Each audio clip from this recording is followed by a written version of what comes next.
siapa menteri yang menangani desa. Nah, ini sebetulnya ini isu lama, isu lama. Isu setelah undang-undang dilaksanakan. Ketika munculnya PP 11 dan 12 2015 itu. Ya. Jadi kenapa itu menjadi problem? Pertama bahwa saya ingin bicara mengenai komitmen psikologis kita, sosiologis kita, politis kita. Itu ada di dalam mukadimah undang-undang dan juga di dalam penjelasan umum. Nah, jadi karena itu kalau kemudian kita bicara mengenai filosofinya seperti apa, sosiologi seperti apa, politisnya seperti apa, sehingga Mas Koco, political statement dalam undang-undang itu penting. Ini loh undang-undang kami bahas seperti ini, ruangannya seperti ini. Kami sadar bahwa undang-undang itu ada yang maksimal sempurna, ada yang memang by design pemerintah, masyarakat kesiapannya seperti apa gitu. Nah, itu saya kira satu. Lalu yang kedua penjelasan Mas Koco tadi sampaikan. Ya betul Mas Koco. Pada saat ini tuh adalah kontekstualnya temporal Mas, bukan kontekstual konteks. Kalau kontekstual konteks itu berlaku seterusnya, saat ini termasuk pada hari ini Juni tahun 2021. Tapi saat ini pada waktu itu saat undang-undang itu dibuat, ditandatangani. Nah, ini yang saya kira kenapa ada transisi knowledge, pengertian dari apa idealitas DPR yang pada waktu itu sepakat untuk melakukan reformasi termasuk pada bidang desa ya. Di sisi lain adalah kita lihat bahwa ada regulasi yang nyata-nyata itu berbeda dari apa yang kita mau.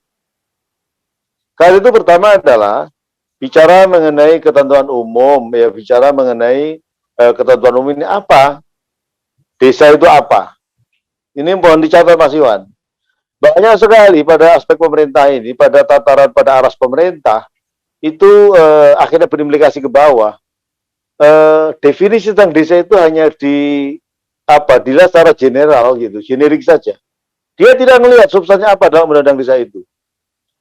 Tapi pada hal seperti ini maka akan berbeda kalau kita lihat misalnya apa sebetulnya definisi dari desa menurut Undang-Undang 6, apakah dia berbeda dengan desa menurut Undang-Undang 32, apakah dia berbeda dengan 22, apakah dia berbeda dengan 59, apakah dia berbeda dengan 574, apakah dia berbeda dengan Undang-Undang sebelumnya, 1968.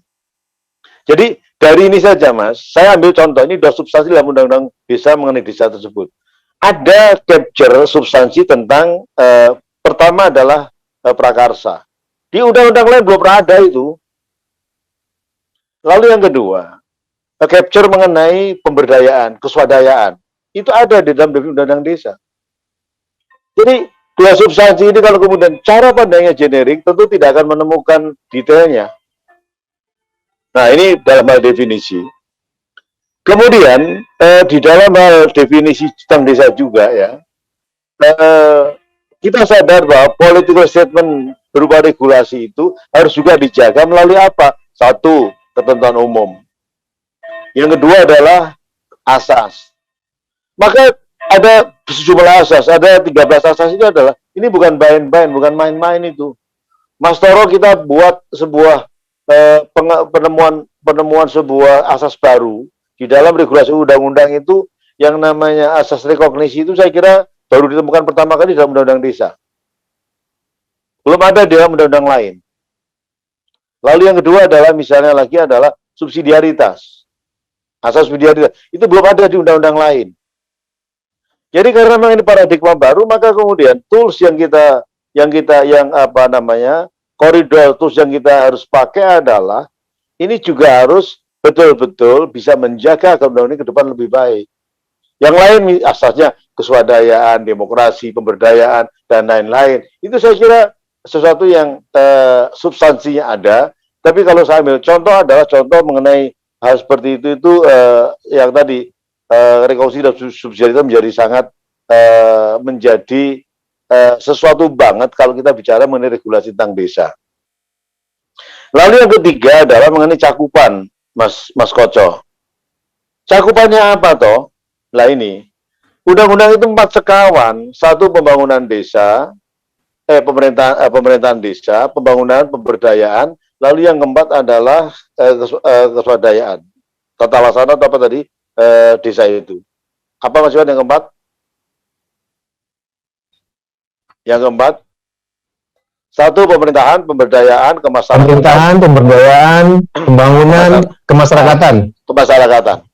Nah ini empat-empatnya ini kan satu, kita sadar betul gitu ya. Tapi yang terjadi munculnya PP 52, ini mohon maaf Mas Koco ya, Mas Iwan. Satu kali saya konfirmasi pada petinggi Republik ini. Saya sampaikan, Mas Menteri, ini kok ada PP 1112 itu apa enggak keliru? Nah, beliau langsung merespon secara cepat. Yang mana Pak Mukoam? Loh, ini kan ruang panjenengan, saya bilang. Iya, tapi apa mana yang Mas Mukoam maksud? Ini PP 11 itu tentang tusi Kementerian Dalam Negeri, lalu Perpres 12 itu tentang tusi Kementerian Desa, Daerah Tertinggal, dan Transmigrasi. Nah, ketika kemudian saya coba singgung masalah ini, maka Mas Menteri, 4 ini sebetulnya menjadi satu, jangan dibelah-belah. Mana pembelahan itu? Itu pemerintahan menjadi urusan Kemendagri, kemudian yang lain menjadi urusan Kementerian Desa. Nah, Mas Toro menyadarkan saya bahwa dalam hal manajemen pemerintahan, termasuk juga dari manajemen pada umumnya adalah, pertama adalah mana fungsi atas, mana fungsi menengah, fungsi bawah. Lalu yang kedua adalah tidak boleh ada distorsi yang kemudian berimplikasi pada apa yang kita sebut sebagai fragmentasi. Ini di tengah pemerintahan seperti itu. Ini kalau Mas Doli ada, Mas Doli Kurnia ada, maka Mas Doli Kurnia yang saya hormati, saya menangis ketika kemudian Undang-Undang Desa itu tidak di dalam domain Komisi 2. Nih. Jadi, polosnya pada waktu itu, ya saya hanya dengar-dengar karena saya ketika undang-undang ini dilaksanakan, saya sudah berada sekamar dengan Pak Fahru Razi di DPD RI. Jadi, karena apa? Stimulasinya ada nih Mas Koco. Karena pada waktu ada SKP 3 Menteri bahwa berkaitan dengan pembangunan desa, ada SKP 3 Menteri. Siapa dia? Menteri Dalam Negeri, Menteri Desa, Menteri Keuangan. Bahwa fokus untuk 3 tahun pertama, pelaksanaan ADD, APBD, terutama dari ADD, itu ada digunakan untuk infrastruktur pedesaan. Yes, itu betul. Ya, sebenarnya sementara. Tapi yang terjadi kemudian adalah, kalau tidak salah itu SKB itu tahun 2016-17, itu kemudian dinikmati terus-menerus oleh teman-teman. Apakah dia yang ada di pemerintahan, apakah dia yang ada di Senayan. Sehingga Mas Doli Kurnia, kalau kemudian hari ini pembangunan desa, pada persepsi Senayan itu ada bias, karena memang tidak menjadi ruangnya Mas Doli Kurnia. Sehingga filosofinya itu ada di Komisi 2. Pembangunan pemerintahan itu ada Komisi 2. Pemerintahan itu ada Komisi 2, desa itu ada Komisi 2, tidak di komisi lain. Jadi Mas Koco menemukan kesalahan yang kedua kali ketika Perpres 1112 muncul, pada saat yang sama DPR juga sudah melaksanakan bahwa ini bukan ruang Komisi 2. Maka betul saudara-saudara Iwan tadi sampaikan bahwa yang terjadi kemudian adalah kalau bicara mengenai BPD, Bina Pemerintahan Desa itu ruangnya Komisi 2, yang lain itu menjadi ruangnya komisi yang lain. Kebetulan Mas Iwan, saya di komisi lain, saya menjadi ketua komisi pada waktu itu. Komisi 5, saya ketua komisi 5. Heavy-nya infrastruktur murni, betul. Saya di komisi 2, Undang-Undang Desa itu saya terakhir sebagai anggota DPR di komisi 2. Nah, jadi karena itu, ini yang saya kira Mas Koco, kemudian Mas Iwan, saya izin Mas Toro bahwa yang terjadi itu dalam istilah saya bindeng ketemu bindeng ini. Jaka Sembung naik ojek ini. Nggak nyambung, Jack, itu yang terjadi hari ini. Jadi karena itu kemudian kalau hari ini ada intercept dari Kementerian Keuangan, ada intercept dari BPKP, dari intercept dari BPK. Kenapa? Pahami Undang-Undang Desa ini tidak secara utuh. Bahwa mulai dari manajemen undang-undang sudah ada, mulai dari perencanaannya, pelaksanaannya, Evaluasi sudah ada semua, termasuk misalnya adalah dalam ini apa? Fungsi pengawasan. Pengawasan kenapa tidak optimal? Ya karena tadi itu, karena pemerintah pusat tidak bisa menjadi engar sosung tulodo di dalam melaksanakan undang-undang desa secara benar. Nah, sekarang tema ini bagaimana kan itu konteksnya kan? Siapa yang menang desa?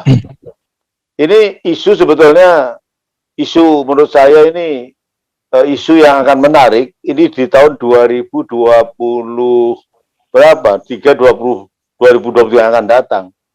Kenapa? Ya kasarnya ngomong ini, biarlah ini rusak dulu aja deh. Desa ini, mohon maaf ini, kalau saya terpaksa kasar begini. Kenapa? Directionnya nggak benar. Jadi tools yang dilahirkan menurut Undang-Undang Undang-Undang 12 2011 yang kemudian direvisi Undang-Undang 5 Undang-Undang peraturan undang-undang itu kemudian diperbarui bahwa peraturan di bawah undang-undang yang ini nggak benar dalam melaksanakan undang-undang desa. Nah karena itu saya kasihan terus terang pada pemerintah, pada Pak Jokowi terus terang aja.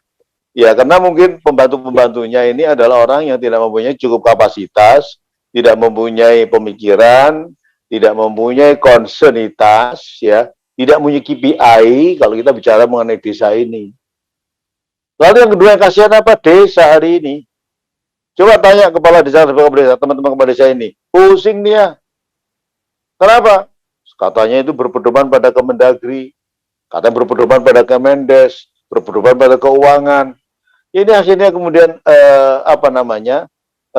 undang-undang desa itu kemudian menjadi urusan dalam pelaksanaannya. Dia tidak mampu mengentaskan persoalan desa itu secara benar. Kalau bicara uang, tadi Mas Toro juga Mas Koco sampaikan, ya ini 10% dari dana transfer itu misalnya. Hari ini Pak Jokowi luar biasa dengan 170 sekian triliun untuk desa. Ya. Saya kurang tahu yang terakhir di 2021 ini. Ya. Tapi bahwa dari kuantifikasi anggaran negara udah luar biasa. Tapi kemudian kalau kemudian kita pakai misalnya, tanyalah mengenai efisiensinya, tanya pada efektivitasnya, pada outputnya, pada outcome-nya dan lain-lain. Saya kira baru akan ketahuan di situ bahwa seperti apa sebetulnya. Mohon maaf sekali lagi. Kalau kemudian saya mencoba sedikit saja, ini walaupun kita sedikit saja, saya sampaikan dalam hal mengenai PNPM perdesaan. Ya ini mohon maaf, ini kan dana yang keluar pada waktu itu kan sekitar 89 triliun. Mulai itu selama 8 tahun.